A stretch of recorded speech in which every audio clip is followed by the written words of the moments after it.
Terlihat seorang nenek yang mengenakan jilbab orange memegang pipi dan rahangnya sembari menutup kedua telinganya. Dia melayangkan protes langsung kepada seorang pria yang diduga operator sound horeg karena suara bising. Namun pria tersebut tampak tidak peduli dengan keluhan lansia tersebut. Kawasan Canggu di Pulau Dewata, Bali belakangan menjadi perbincangan usai muncul keluhan mengenai kebisingan dari kegiatan hiburan di kawasan tersebut. Namun Pulau Dewata terlanjur identik dengan surganya hiburan. Menjauhkan Canggu dari riuh hiburan apakah mustahil untuk dilakukan? Polusi suara atau pencemaran suara adalah gangguan pada lingkungan yang disebabkan oleh bunyi atau suara yang menyebabkan ketidaktentraman pada makhluk hidup di sekitarnya. Suara dianggap polusi jika melebihi ambang batas kebisingan yang ditetapkan oleh pemerintah. Misalnya, pada pemukiman di Indonesia, ambang batas biasanya berkisar 55 hingga 65 desibel pada siang hari dan 45 hingga 55 desibel pada malam hari. Nah, sekarang kalian tahu kan definisi polusi suara itu apa? Sekarang kita lihat beberapa contoh polusi suara yang ada di sekitar kita. Yang pertama ada kemacetan. Pertama adalah kebisingan dari kendaraan lalu lintas. Seiring meningkatnya jumlah kendaraan di jalan, terutama di kawasan perkotaan, tingkat kebisingan juga semakin tinggi. Berdasarkan penelitian yang dilakukan oleh Indriani AI dan Mulyaningsih NN pada tahun 2022, di Jalan Raya Kota Bogor, rata-rata kebisingan mencapai 76 desibel dengan puncak kebisingan mencapai 80 desibel pada jam-jam sibuk seperti pagi dan sore. Angka-angka ini jauh di atas batas aman untuk pemukiman. Yang kedua ada konstruksi bangunan.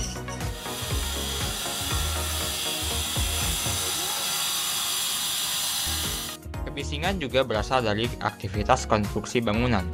Suara dari mesin-mesin berat dan alat konstruksi berkontribusi terhadap polusi suara yang cukup signifikan. Berdasarkan pengukuran menggunakan aplikasi decibel meter, intensitas suara rata-rata dari aktivitas tersebut berada di sekitar 71 desibel, dengan puncak kebisingan mencapai 74 desibel. Meskipun tidak setinggi kebisingan lalu lintas, suara dari konstruksi tetap bisa mengganggu dan menimbulkan stres, terutama bagi penduduk sekitar yang terkena paparan secara terus-menerus. Yang ketiga ada suara kereta api dan pesawat. Dampak kebisingan dari kereta, terutama yang beroperasi pada kecepatan tinggi, menghasilkan kebisingan yang signifikan, baik dari suara gesekan roda dengan rel, klakson kereta, maupun dari mesin lokomotif itu sendiri. Di area yang dekat dengan stasiun atau persimpangan, suara kereta yang lewat dapat mengganggu aktivitas sehari-hari, mulai dari tidur, belajar, hingga bekerja. Kebisingan konstan ini dapat meningkatkan risiko stres, gangguan tidur, bahkan gangguan pendengaran jika seorang terus-menerus terpapar. Bandara dan rute penerbangan seringkali menjadi sumber polusi suara bagi daerah di bawahnya. Suara pesawat saat lepas landas dan mendarat adalah yang paling berisik, dan ini bisa mencapai lebih dari 100 desibel. Di permukiman sekitar bandara, penduduk harus menghadapi kebisingan tinggi secara berkala yang dapat menyebabkan iritabilitas, tekanan darah tinggi, dan gangguan konsentrasi. Yang keempat ada acara hiburan publik. Konser musik, terutama yang diadakan di ruang terbuka atau dekat dengan kawasan permukiman, dapat menjadi sumber polusi suara yang signifikan. Suara dari konser musik bisa mencapai 100 hingga 120 desibel, tergantung pada jenis acara dan perangkat audio yang digunakan. Tingkat kebisingan ini sangat tinggi dan dapat terdengar hingga beberapa kilometer dari lokasi acara. Bagi masyarakat sekitar, kebisingan dari konser dapat mengganggu aktivitas sehari-hari, seperti tidur, belajar, dan bekerja. Bahkan paparan jangka panjang terhadap suara berintensitas tinggi dapat menyebabkan stres dan kelelahan, serta meningkatkan risiko masalah pendengaran. Polusi suara adalah ancaman yang nyata bagi kehidupan sosial kita. Dampaknya tidak terlihat, tapi efeknya terasa nyata.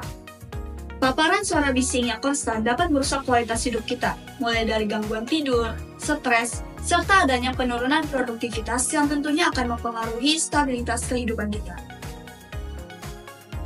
Contoh nyata yang kerap kali terjadi di sekitar kita adalah penurunan produktivitas. suara memengaruhi kemampuan kita untuk fokus dan bekerja dengan baik. Kebisingan yang berlebihan dapat meningkatkan stres, mengurangi konsentrasi, dan akhirnya menurunkan produktivitas. Penelitian menunjukkan bahwa tingkat kebisingan yang tinggi menyebabkan lonjakan hormon stres seperti kortisol. Hormon ini mengganggu kemampuan kita untuk berpikir jernih, menyebabkan kelelahan mental lebih cepat, dan meningkatkan risiko kesalahan kerja. Isolasi sosial merupakan salah satu dampak dari polusi suara juga. Polusi suara bukan hanya sekedar gangguan pendengaran. Saat suara-suara bising menguasai lingkungan, kita mulai merasa tidak nyaman bahkan tertekan setiap kali berada di tempat ramai. Polusi suara dapat mendorong kita untuk menarik diri, menghindari tempat-tempat yang bising, dan akhirnya mengurangi keinginan untuk bersosialisasi. Semakin sering kita menghindar, semakin kuat rasa terisolasi yang kita rasakan. Walaupun kita masih berada di tengah keramaian, lingkungan yang bising secara tidak langsung membuat kita lebih memilih untuk menyendiri, mencari ketenangan, meski itu berarti menjauh dari orang-orang di sekitar kita. Inilah dampak nyata polusi suara terhadap kesehatan mental dan kehidupan sosial kita.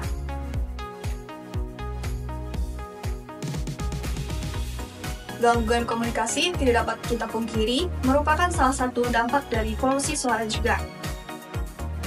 Kebijakannya FPN itu maksudnya kayak gimana ya? Ini loh, jadi kebijakan yang itu di mana kita berada pada titik marginal average cost sama dengan marginal gain. Berapa aja? Kebijakannya? Ini loh, jadi kebijakan yang itu ketika kita berada pada marginal average cost sama dengan marginal gain. Dulu berisik banget, bisa dulu nggak? Di tengah hiruk-pikuk kota, komunikasi menjadi semakin sulit. Dengan adanya polusi suara, hal ini tidak hanya mengganggu kenyamanan, tetapi juga dapat menyebabkan komunikasi kita menjadi semakin buruk, baik itu di tempat kerja, di tempat umum, maupun di rumah.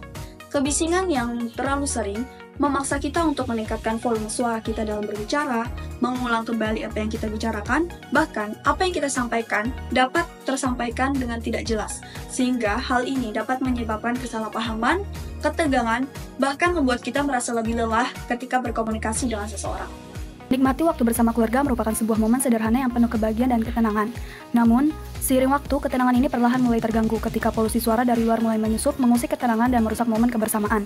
Suara bising dari jalan raya, klakson yang berlalu-lalu, mesin yang menderu, semakin lama semakin intens. Kebisingan ini mempengaruhi perasaan dan suasana hati. Mereka mudah terganggu dan mulai merasa gelisah. Hal ini memberikan dampak yang perlahan merusak kualitas hidup saat kebisingan menjadi bagian dari keseharian, ketenangan dan kenyamanan dalam rumah pun hilang. Polusi suara tidak dapat dihilangkan sepenuhnya, tetapi terdapat mitigasi yang bisa dilakukan untuk meningkatkan kualitas hidup.